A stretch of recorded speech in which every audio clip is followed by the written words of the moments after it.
जय गुरुदेव। आप सभी गुरु प्रेमी भाई बहन को मेरा सादर जय गुरुदेव प्रणाम। आप सभी के ऊपर हमारे परम पिता परमेश्वर परम संत बाबा जय गुरुदेव जी महाराज की दया मेहर बरसती रहे और सभी लोग स्वस्थ रहें, मस्त रहें। आपको मैं सुना रही थी स्वामी जी के डायरी के पन्ने, जिसमें आज मैं सुनाऊंगी गुरु ही भक्ति का दाता क्यों। मनुष्य के शरीर में इंद्रिय के स्थान वैसे ही हैं जैसे आंतरिक इंद्रियों के मन, चित्त, बुद्धि, अहंकार के भी स्थान हैं। इन स्थानों की चढ़ाई एक दूसरे से बहुत बिलग है। जो जो ऊपर चढ़ता है त्यों त्यों सूक्ष्म मंडलों में साधक को कठिनाइयां बढ़ती जाती हैं। मनुष्य अपने उद्योग से मन, बुद्धि, चित्त का पर्दा फाड़ सकता है, पर अहंकार का बारीक आवरण दूर करना उसके सामर्थ्य से बाहर की चीज है। इसको गुरु ही दूर करता है। जब तक स्थूल रूप में अहंकार मौजूद रहेगा, तब तक मुक्ति सही नहीं है। इसलिए गुरु को मुक्ति का दाता माना गया है। इन माया के बंधनों को काटने के लिए और अपार भवनिधि पार होने के हेतु सामर्थ्य का सहारा लेना होता है। होशियार मल्लाह ही नाव किनारे लगा सकता है। माया की चप्पल अजीबो गरीब है। जिसके सिर पर पड़ती है वही जानता है कि इस महाभवकूप से बचने के लिए गुरु का पूरा सहारा लेना होगा। गुरु तुम्हारा हो और तुम गुरु के हो, बेड़ा पार है। जय गुरुदेव। गुरु और शिष्य का नाता। गुरु और शिष्य का नाता पिता पुत्र का होता है।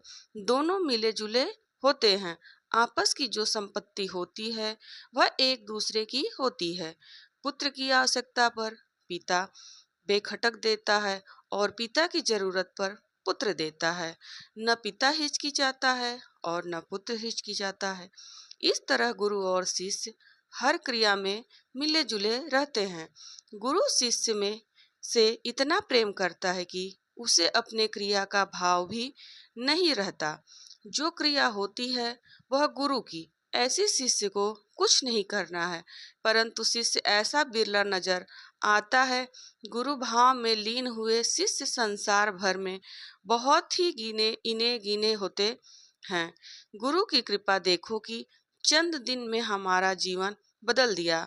अपना रंग चढ़ा के अपना कर लिया और ऐसा रंग चढ़ाकर अपना किया कि अब छूटता ही नहीं। और देखो गुरु की कृपा की, न जप किया न तप किया और न कोई प्रक्रिया की, न लंगोटी लगाई और न ही वन को गए, न घर गृहस्थी की कोई व्यवहार छोड़ा। जैसे तब थे वैसे अब भी हैं। पर संत सतगुरु की दी हुई एक वस्तु अवश्य है कि जिसके लिए बड़े बड़े तपस्वी भी तरसते हैं, यह केवल गुरु कृपा से हुआ है। हम कहा करते हैं कि जैसे भी बने गुरु को अपना बना लो, यही पार होने की सर्वोपरि कुंजी है। पर सब क्रिया साधन भजन थोथे हैं, कुछ ऊंचे स्थान तक जाते हैं, परंतु अंत में गुरु सहायता ही पहुंचाती है। कैसे शिष्य। गुरु से प्रेम करना दुस्तर है, पर ऐसे शिष्य जो अपने भाव व क्रिया को गुरु प्रेम की क्रिया में लय कर लेते हैं, तो वह प्रेम क्रिया ही शिष्य को गुरु स्थान पर पहुंचाती है। ऐसे शिष्य सर्वस्व गुरु पर कुर्बान करने को तैयार हैं और ऐसे शिष्य पतंगे बनके गुरु के चारों ओर मंडराया करते हैं। जैसे दीपक के चारों तरफ पतंगा घूमता रहता है, बिना गुरु के उन्हें चैन नहीं मिलती है। परंतु ऐसे आशिक मिजाज शिष्य हजारों में एक दो ही होते हैं। दिखने में शिष्यों की बड़ी तादाद हो तो होती है, पर हजारों में एक दो होते हैं।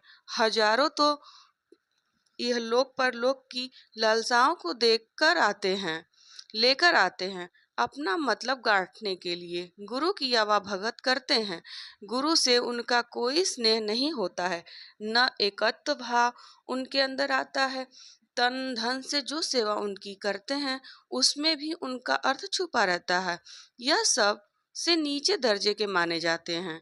गुरु उनको धुतकारता नहीं है, कोई साधन भी उनसे छुपता नहीं है, पर अपना समझता भी नहीं है और हमेशा उनकी ओर लापरवाह है और चौकन्ना रहता है। दूसरे वह लोग होते हैं जो प्रेम भी करते हैं, अपना भी समझते हैं, पर अपने आराम को नहीं छोड़ना चाहते। जो नी चीजें इनकी हैं, जो काम में आती हैं, उनको यह छोड़ना नहीं चाहते हैं।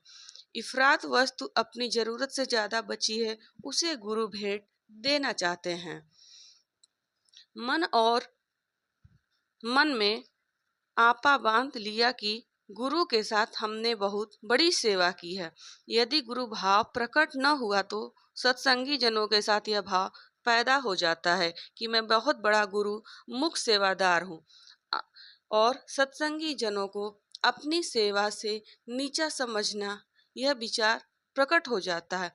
अंत में मान प्रतिष्ठा का रूप सब में प्रकट हो जाता है। सत्संगी जनों को हिदायतें। हर सत्संगी अपने को छोटा समझे और जो भी सेवा गुरु के प्रति हो या संगत के लिए करता हो, उसको यह समझ कर करे कि गुरु हमारा हिसाब चुका रहे हैं। वे इस प्रकार या तो दिलाते हैं या वापस कराते हैं। कहानी। किसी शहर में एक साहूकार और दूसरे शहर में एक मजदूर आदमी रहता था। साहूकार वह साहूकार था जिसका कर्ज बहुत से मनुष्यों पर लदा हुआ था, जो पूर्व जन्म का था, जिसका हिसाब कई जन्मों में लेना था। दूसरा मजदूर उसी साहूकार के यहाँ नौकरी करने किसी के जरिए से पहुंच गया। साहूकार मजदूर से दिन भर काम लेता था और रात को 2 बजे तक सोने नहीं देता था। इतने पर भी मजदूर को 3 बजे तक जगा देता था और सुबह उसे बुलाकर बहुत बुरी तरह डांटता था। कहता कि तुमने कुछ काम नहीं किया। बेचारा मजदूर लाचार था। रोज सोचता कहाँ जाऊं, हमारे लिए तो यही घर है। उसी समय एक महात्मा उसी मोहल्ले में आ पहुंचे और उनका सत्संग जारी हो गया। साहूकार अपनी हविस पूरी करने हेतु अशांत रहता था और मजदूर अपनी गरीबी से तबाह था।